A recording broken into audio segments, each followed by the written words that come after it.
এই ভিডিওর প্রত্যেকটি ছবি আপনাকে একটু করে বাস্তবমুখী শিক্ষা দিবে। যেদিন আপনি নিজের জল নিজে বহন করবেন, সেদিন বুঝবেন প্রতি ফোঁটা জলের মূল্য কত। প্রতিদিন বীজের মতো করে আস্তে আস্তে বেড়ে উঠুন। চোখ কান খোলা রেখে রাস্তায় হাঁটবেন, নইলে কিন্তু পোল্টি খাবেন। যদি তুমি কোনো কিছুকে ভালোবাসো, তাহলে তাকে ধরে রেখে না, মুক্ত করে দাও। কখনো টাকার জন্য বন্ধুত্বকে আলাদা করা উচিত নয়। মনে রাখবেন, অর্থের কাছে কখনোই বন্দী হবেন না। বিদ্যালয় এই তো প্রায় শেষ, উচ্চ বিদ্যালয় আর অল্প, কলেজ আমি পেরেছি, কিন্তু বাস্তব জীবন সর্বনাশ এখনো তো শুরুই করতে পারিনি। বন্ধুরা, ছবিটা কমপক্ষে 1 মিনিট ধরে দেখবেন। কখনো কখনো আপনার হাত খোলা খুব কঠিন, আপনার অহংকার আপনার সাহায্যের হাত খুলতে দেয় না। আপনি যা দেখেন সবকিছু কিন্তু সেভাবে বিশ্বাস করবেন না। যদি আকার সত্যি গুরুত্বপূর্ণ হতো, তাহলে হাতেই কিন্তু জঙ্গলের রাজা হতো। জীবন হলো ভালো ও মন্দের মধ্যে অবিরাম একটা যুদ্ধ। আপনি সবসময় ভালোটা নেবেন, মন্দটা কখনোই নেবেন না। সমালোচকের লাইনটা কিন্তু অনেক বড়, বক্তার লাইনও মার্শাল্লাহ কম না, কিন্তু কর্তা এখানে কিন্তু সবাই ছিল। এটাই আমাদের বর্তমান সমাজ। আপনি যেভাবে কাজ করবেন, অপরও কিন্তু একই কাজটা আপনার উপরও করবে। সবসময় ভালো কাজ করুন। নিজেকে সবসময় প্রয়োজন এবং প্রাপ্য অনুসারে খোঁজার চেষ্টা করুন। নিজেকে খুশি রাখুন। নিজেকে ভালোবাসলে আপনি সবসময় ভালো থাকবেন। বুদ্ধি খাটিয়ে কাজ করুন, গাধার মতো পরিশ্রম করে নয়। কখনোই মোবাইলে শিকার হবেন না। কিছু লোক আপনাকে ঘৃণা করবে, আপনি সঠিক বলে নয়, আপনি তাদের থেকে আলাদা বলে। আপনি কোথায় কাজ করবেন? বড় মাথাওয়ালা লাইব্রেরিতে। এর থেকে উত্তম জবাব আর কি হতে পারে? আপনার জীবনের উদ্দেশ্য হলো সুখী হওয়া। আপনি কিভাবে সুখী হবেন সেটি আপনার ব্যাপার। অতিরিক্ত দৌড় ঝাঁপাঝাঁপি করে কখনো সুখী হওয়া যায় না। সমস্যার মূলে সমাধান করুন, তাহলে আপনার লক্ষণ, আপনার টার্গেট ফিল আপ হবে। আপনি নিজেকে যেভাবে চান সেভাবেই গড়ে তুলুন।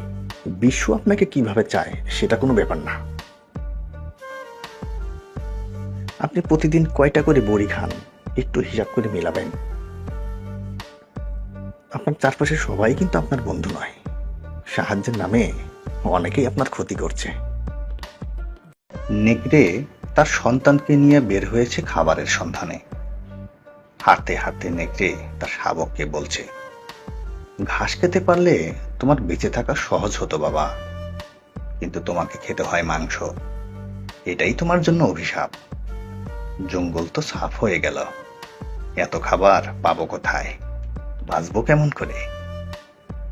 মানুষটা তো আমাদের মেরেছে, আমরা তো মানুষ মারিনি, কয়েকটা দুর্ঘটনা ছাড়া। তারপরও মানুষ হলো সভ্য, আর আমরা হলাম হিংস্র। হাঁটতে হাঁটতে মা আর ছেলে একটা মুক্ত খামারের পাশে বসে আছে। ভেড়ার পাল চড়ে বেড়াচ্ছে। ছেলে মাকে বলে, মা আমি যাই, তোমার জন্য খাবার নিয়ে আসি।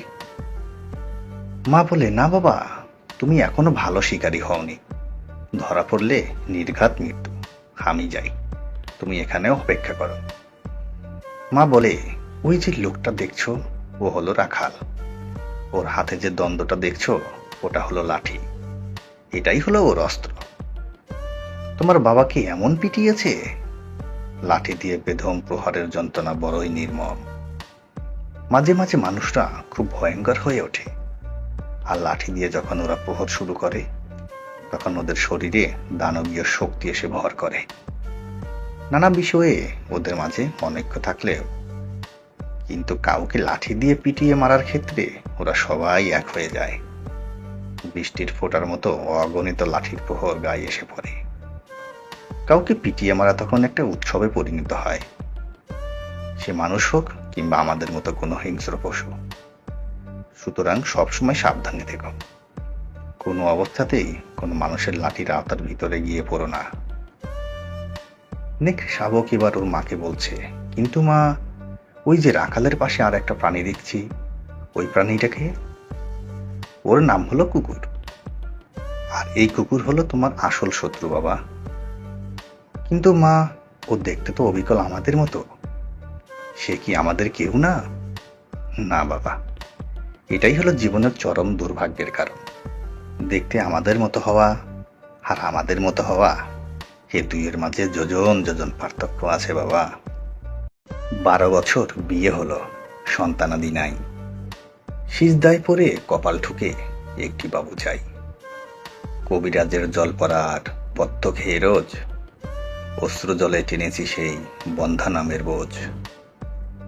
হঠাৎ করে কবুল হলো, চোখের এলো না জল। চাঁদের কণা পুত্র এলো, পিতার অবিকল।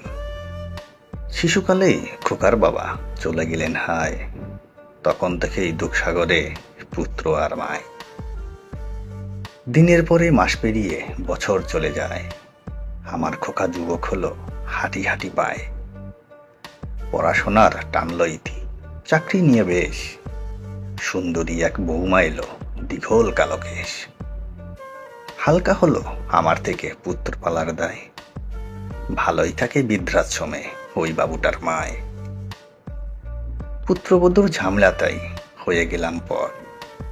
কই বাবা তুই দেখিস কি এতিমখানার ঘর? কেন রে বাপ, তোর ঘরে কি খেতাম বেশি ভাত? দায়িত্বটাই ছাড় দিয়ে আজ করলি বাজিমাত। কারো কথায় আসেনি তো এতিমখানায় ফেলে, বলেছিলাম স্বামী না থাক দেখবে আমায় ছেলে। এই ভিডিওর প্রত্যেকটি ছবি আপনাকে একটু করে বাস্তবমুখী শিক্ষা দিবে। যেদিন আপনি নিজের জল নিজে বহন করবেন, সেদিন বুঝবেন প্রতি ফোঁটা জলের মূল্য কত। প্রতিদিন বীজের মতো করে আস্তে আস্তে বেড়ে উঠুন। চোখ কান খোলা রেখে রাস্তায় হাঁটবেন, নইলে কিন্তু পোল্টি খাবেন।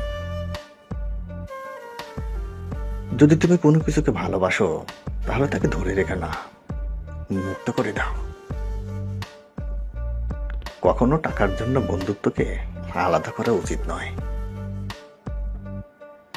মনে রাখবেন, অর্থের কাছে কখনোই বন্দী হবেন না।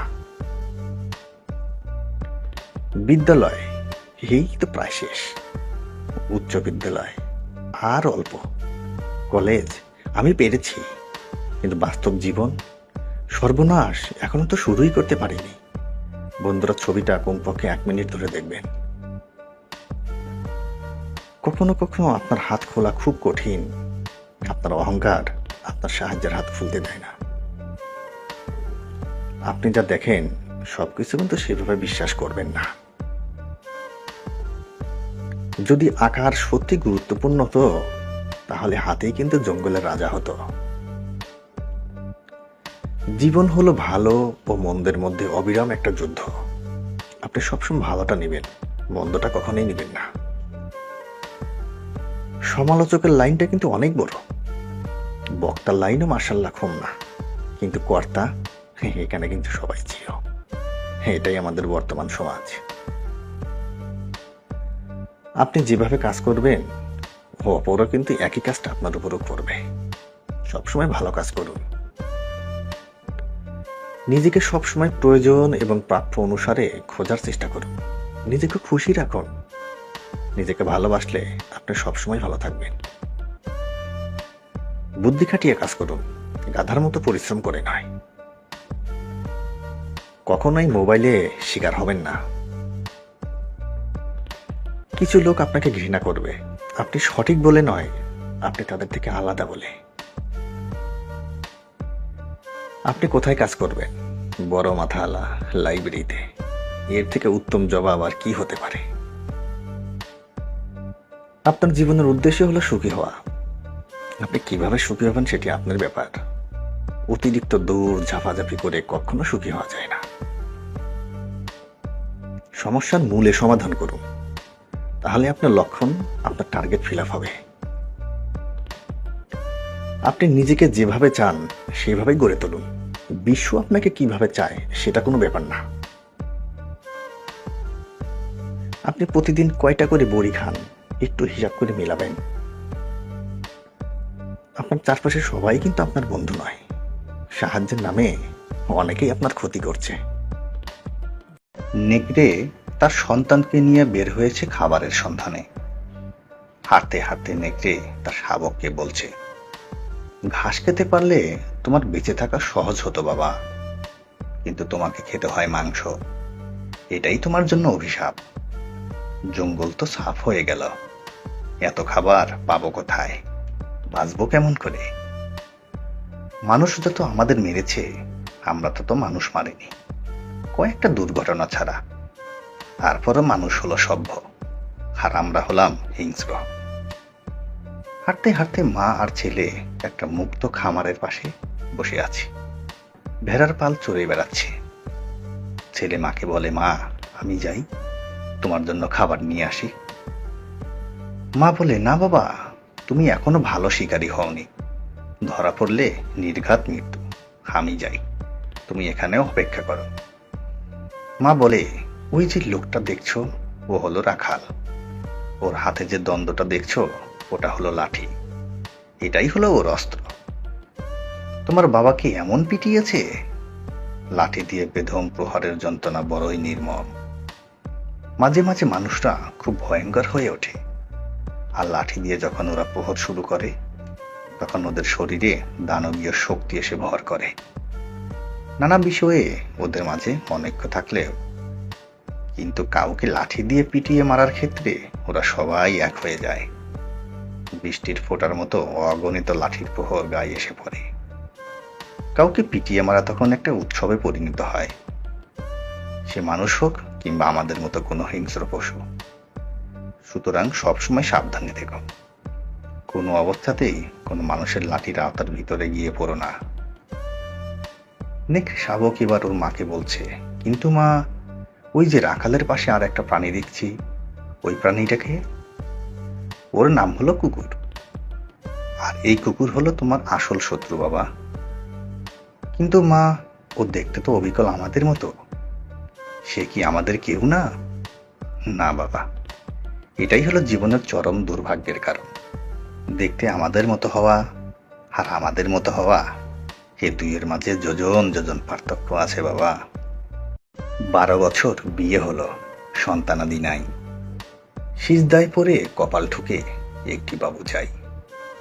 কবিরাজের জল পড়ার পথ্য খেয়ে রোজ অশ্রু জলে টেনেছি সেই বন্ধা নামের বোঝ। হঠাৎ করে কবুল হলো, চোখের এলো না জল। চাঁদের কণা পুত্র এলো, পিতার অবিকল।